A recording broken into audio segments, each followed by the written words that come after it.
Okay, Assalamualaikum warahmatullahi ta'ala wabarakatuh, and hi again. Good morning, everyone. So today we are going to look at a new topic, accept or reject. So I am your lecturer, Dr. Lizz. So I hope that you are ready to learn a new thing today, accept or reject. Okay, are you ready? Okay. So, when we talk about accept or reject, then we are talking about what? What is it that we want to accept or we want to reject? It seems like a big decision that you are going to make, right? So, what is it? Okay, so actually, we are talking about this. We are talking about whether we want to accept or reject a special order. Okay, it is a special order. So, what makes an order so special? Does it come from your girlfriend or your future father-in-law or what? That makes it so special. Okay, so let's talk about this. What makes it so special that we call it a special order? So as you can see that here we call it special order.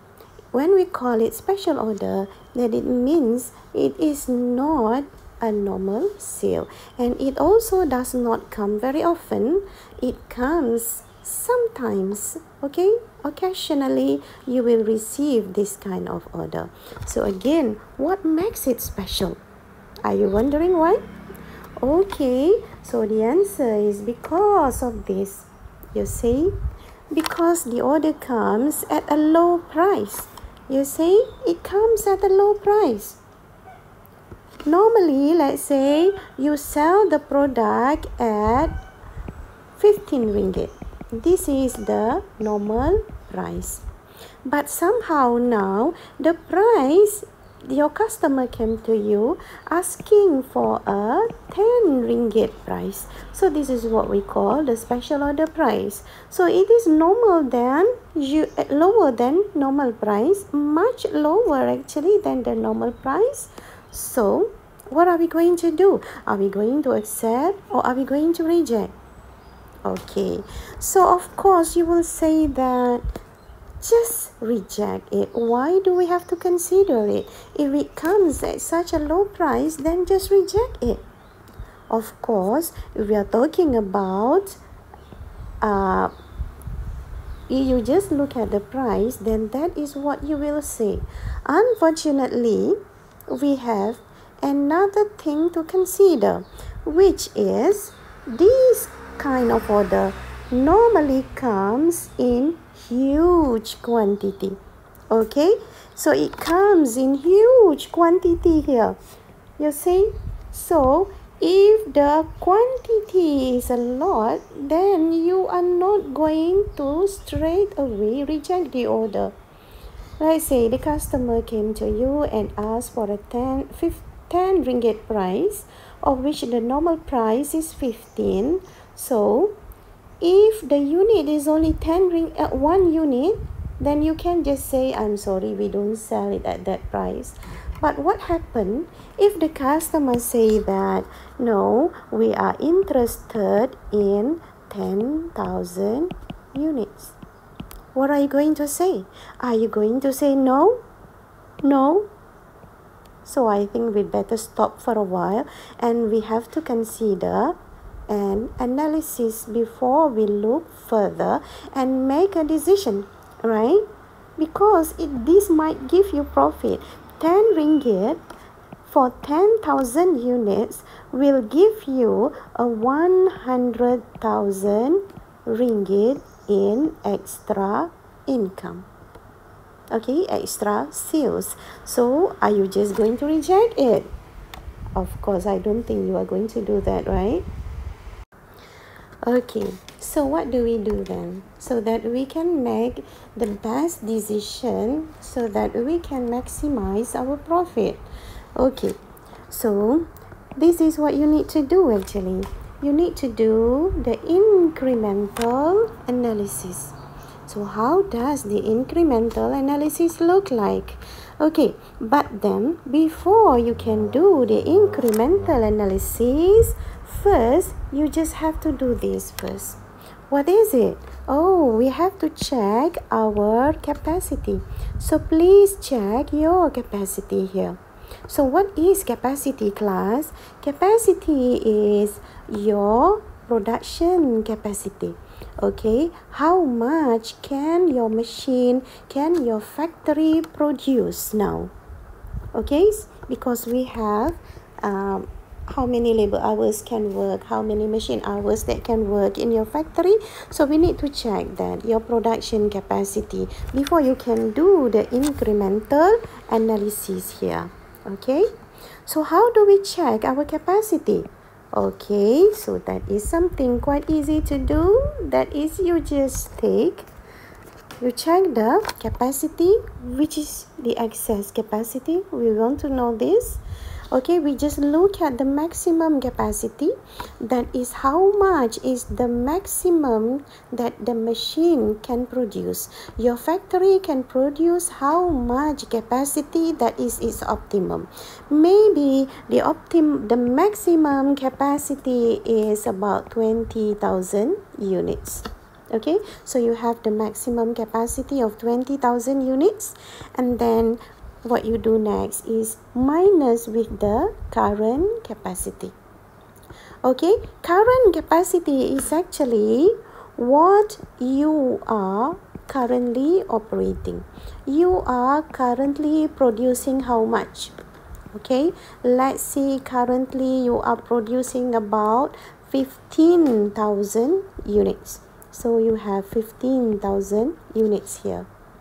Okay, so in order to calculate the excess capacity here, then maximum capacity that you have, which is 20,000 capacity units, minus with the current capacity, which is 15,000 units here. So you will have the excess capacity of 5,000 units. Okay, so you can see this is how we determine the excess capacity. So at this level, you can see that your normal sales, current sales, now you are producing 15,000 units, and then you actually have the ability to produce 20,000 units. So now you can still produce about 5,000 units. You have the capacity at which if you still produce another 5,000 units, you do not have to incur extra fixed costs. Remember, when you are operating under 20,000 capacity, your fixed costs actually remain constant. What change is only your variable cost. So please make sure that you really understand the cost behavior, the fixed cost, the variable cost before you can fully understand this topic. Okay? So what if your production capacity now 20,000, okay, but then your current capacity now is not 15,000, but it is only 18,000. So you can see that your current capacity here 18,000, so excess capacity now only become 2,000. Okay, now what if our current capacity is 20,000, meaning that you are now producing at your maximum capacity? Okay, so as you can see, if your current capacity is the same like your maximum capacity, then you will not have any excess capacity. Means that you can no longer produce. If you produce, then you will need to incur additional fixed costs.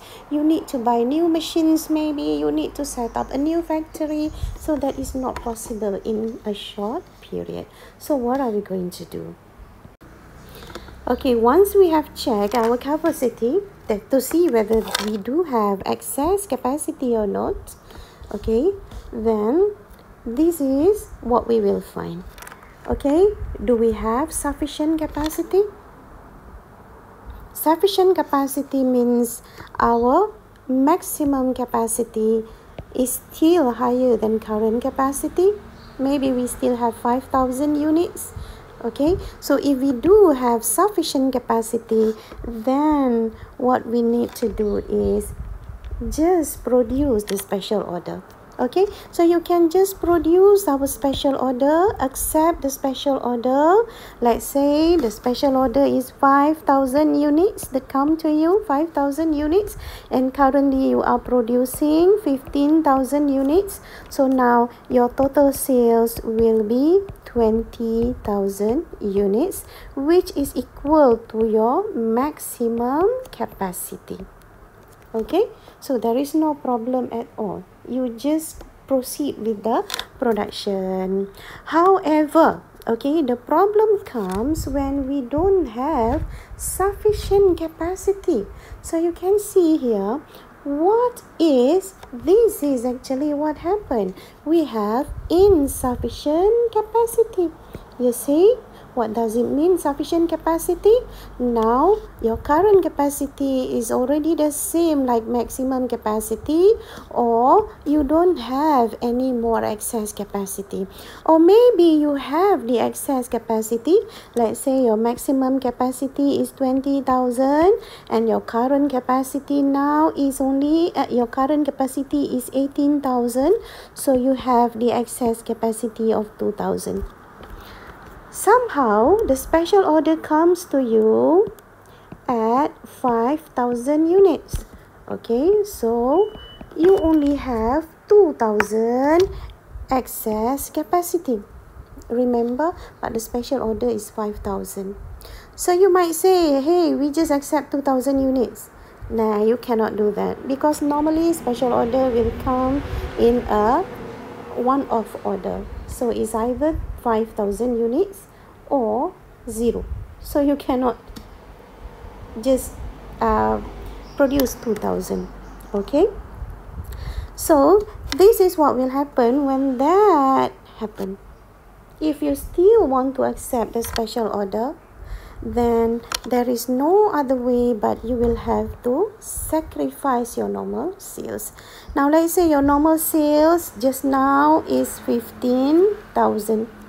Okay, normal sales is 15,000.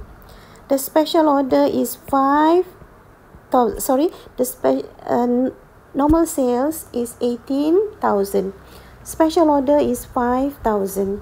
So what you have to do is that when you check the normal sales 18,000, but the special order is 5,000, so you will have a total production of 23,000 if you want to accept the special order. Okay, and this is not possible because our maximum is only 20,000. So what you have to do is you have to minus it with whatever excess the maximum capacity. So you can only produce at 20,000 maximum. There is no other way. So what you have to do now is you have to sacrifice these 3,000 units. Okay, so if you want to accept the special order of 5,000 units, then what you have to do is you have to reduce your normal sales by 3,000. So your normal sales now will become 15,000 units only. So there will be 3,000 that you will have to let go. You remember when we talk about sacrificing ataupun let go of a benefit because of you want to choose another benefit, then in such a case now you will have to deal with this. Okay, you will have to deal with opportunity cost. So this sacrifice normal sales here, which is the 3,000 units, will be our opportunity cost. So you will have to consider this before we can proceed with our incremental analysis. Okay, capacity now. Okay, so here we look at how do we actually calculate the opportunity cost. Okay, so we are talking about opportunity cost here. How do we want to calculate our opportunity cost? So normally the question will ask you about how to calculate the opportunity cost. So what we do is that opportunity cost normally will be in the form of contribution margin loss from our normal sales. I hope that you can still remember the concept of contribution margin. Okay, contribution margin that you lose because of you sacrifice our normal sales. So this will be the benefit that you have to forego because you want to accept the special order. So there are two options there, or two alternatives. One is to produce the special order and you have to sacrifice your normal sales, or you just reject the special order and continue producing your normal sales. Okay, so this is what we want to calculate now, the opportunity cost. The opportunity cost will be the loss because you want to accept the special order. Okay, so now let's see. To get the contribution margin, you know the formula: selling price per unit less with variable cost per unit. So this is the basic formula that you must remember: selling price per unit less with the variable cost per unit. So in order to calculate the CM loss from normal sales, you just take the selling price. Of course, this selling price is the normal selling price, because we are talking about normal sales here. So you just take the selling price at the normal price, and then you less with variable cost per unit. And of course, everything that we look here will be regarding the normal sales. So the variable cost here is also about the variable cost for the normal sales. Okay, how much is the direct material cost for the normal sales, direct labor cost for the normal sales, variable manufacturing overhead, and normally we have also sales commission. For normal sales, you pay the sales commission because you pay for your salespeople so that they can go out and sell your product. The sales commission normally will be given based on the percentage of normal price, normally 10% of normal price or whatever. So for normal sales, we do have sales commission. So this is the normally variable cost that you need to include in the calculation of CM per unit for the normal sales. Okay, so once you get the CM per unit, then you minus it with the normal sales that you have to sacrifice. So just now we look at the normal sales that we have to sacrifice is 3,000. Okay, so times it with 3,000, then you will have the opportunity cost. So this is the opportunity cost that we want to look at. That is the benefits that you have to forego. Why? Because you want to accept the special order, of which 3,000 units of normal sales will have to be let go so that you can make way for the special order. Okay, so once you have calculated these, then we can go ahead and calculate our incremental analysis. So this is the time for incremental analysis. Alright, so incremental analysis, how does it look like? It is quite easy actually. Okay, so when you want to do the incremental analysis, we will just only focus on the special order. Okay, you just focus on the special order. You do not focus on the normal sales anymore. Just now when you want to calculate the opportunity cost, you look at the normal sales. Now we focus our attention on the special order. So this is the formula of how do you want to calculate your incremental analysis. Okay, this is the cash inflow.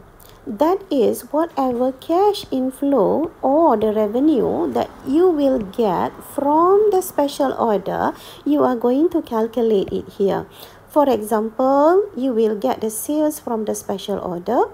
That is special order units times with special order price.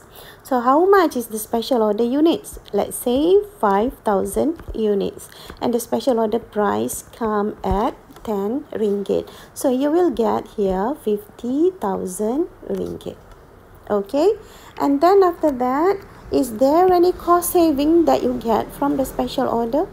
The example of cost saving may be because you want to produce the special order, then you have to produce at full capacity, which is at 20,000 units. So because of you are producing a lot, then you also need to buy a huge amount of material. So when you buy the material, you get a discount because you buy more than usual. So the discount that you get will be considered as the cost saving. Okay, so that is normally the case. Okay, and then after that, we less with whatever cash outflow. That is the expenses that you have to incur because you want to produce the special order. Just only for the special order, okay? So what are the extra costs that you have to incur so that you can produce the special order? For example, we have direct material costs for the special order. So of course, here you have to show the calculation. How many units of special order? 5,000 units. And how much is the cost per unit of special order? Let's say the cost of material is about 1 ringgit and 50 cents. So you will get the material cost here, okay, of 7,500. And then what about the labor cost? Labor cost also, you need to show your calculation here so that if you get the wrong answer here, we will still give you the marks right here for your workings. Okay, let's say the direct labor cost per unit is only 50 cents. So you times it so that you will get here 2,500. So what is the variable manufacturing overhead per unit? So you just times it there, and here is the specific fixed cost. Okay, what is the specific fixed cost actually? Specific fixed cost could be any fixed cost like transportation cost that you have to incur, just especially for the special order. Okay, especially for the special order, not any other type of fixed cost. Or maybe you have to pay the salary for an extra operator that you have to hire just to supervise the special order. Or it could also be the machinery that you have to buy.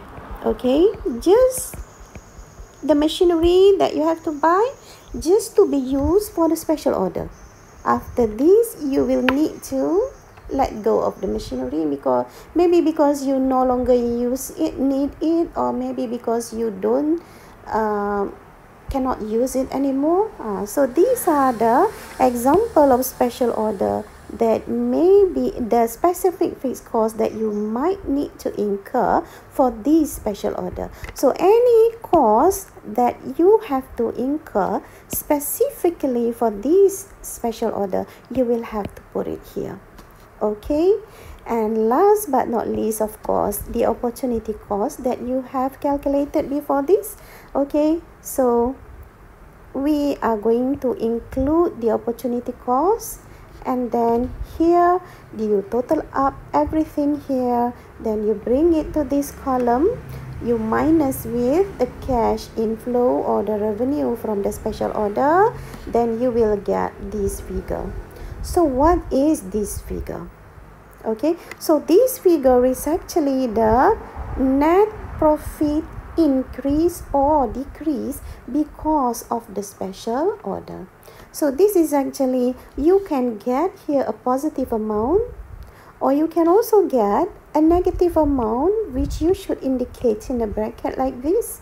Okay, so these indicate if you get a positive amount, that is inflow is more than outflow, then you will have an increase to your current net profit. Okay, but if you get the cost is more than the revenue from the special order, then there will be a decrease in your current net profit by this amount. Okay, so this is not your total net profit, but this is your net profit from the special order that might increase or decrease your current net profit. Okay, so as for the incremental analysis, then I think that we have come to the end. Okay, after this, we are going to continue our next lecture on the example of illustrative of how to solve a question on special order or accept or reject, and we will also look at the qualitative factors that you will have to consider before you can make a decision to accept or to reject, because these are all quantitative. Okay, it's regarding numbers, the profit, the cost, and etc. So after this, we look at the qualitative factors. Okay, so until then, please look at your book and do the exercises. Thank you so much.